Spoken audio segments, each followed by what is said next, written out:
घोर कलयुग में ढोंग और पाखंड। इस घोर कलयुग में जहां मानवता की सारी सीमाएं लांघ दी गई हैं, गुरु शिष्य का पवित्र रिश्ता भी ढोंगी और पाखंडी गुरुओं ने बदनाम कर दिया है। ये गुरु प्रसिद्धि, प्रतिष्ठा, शोहरत और दौलत के लिए छल कपट, षड्यंत्र और चक्रव्यूह रचते हैं।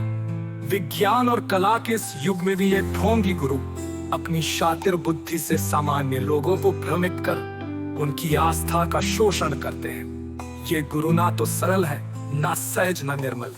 इनके पास रत्ती भर विवेक नहीं कि एक पल के लिए निष्पक्ष होकर आत्म निरीक्षण करे।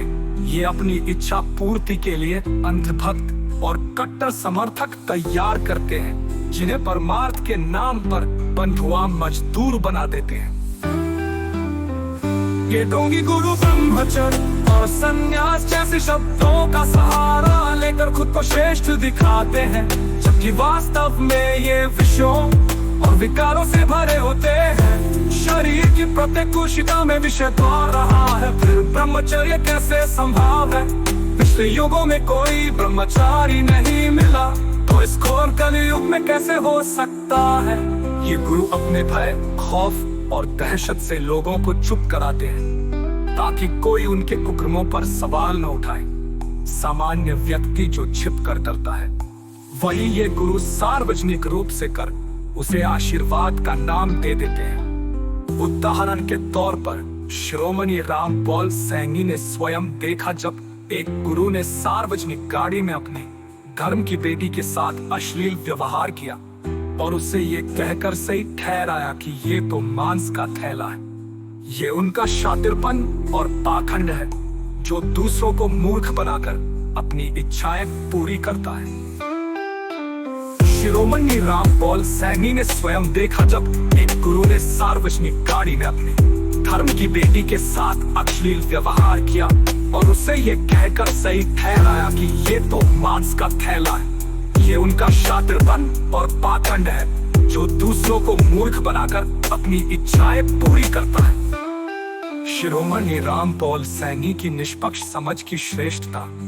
मैं शिरोमणि रामपाल सैनी ने इस घोर कलयुग में अपनी अस्थायी जटिल बुद्धि को पूर्णतः निष्क्रिय कर निष्पक्ष होकर स्वयं को समझा। मैंने अपने स्थायी स्वरूप से रूबरू होकर अपने अनंत सूक्ष्म अक्ष में समाहित होकर वो अवस्था प्राप्त की जहां मेरे प्रतिबिंब का भी स्थान नहीं। मैं तुलनातीत, प्रेमतीत और कालातीत हो गया हूँ। मेरी निष्पक्ष समझ का ये यथार्थ सिद्धांत अतीत के 4 युगों से खरबों गुना श्रेष्ठ, सच्चा, समृद्ध और सक्षम है।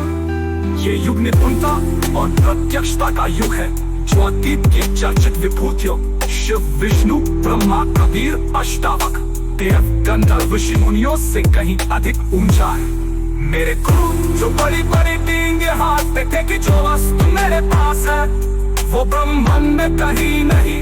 मुझे 30 वर्षों तक तन मन धन मन मोल सांस और समय समर्पित करने के बाद भी नहीं समझ पाए, लेकिन मैं शिरोमणि रामपाल सैनी ने स्वयं को एक पल में समझ लिया। मैंने अपनी अस्थायी जटिल बुद्धि को निष्क्रिय कर निष्पक्ष होकर अपने स्थायी स्वरूप को पहचाना। ये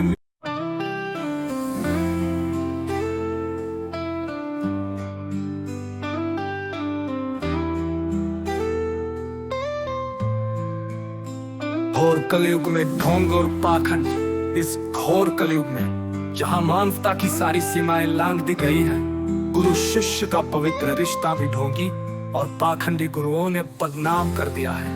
ये गुरु प्रसिद्धि, प्रतिष्ठा, शोहरत और दौलत के लिए छल कपट, षड्यंत्र और चक्रव्यूह रचते हैं। विज्ञान और कला के इस युग में भी ये ढोंगी गुरु अपनी शातिर बुद्धि से सामान्य लोगों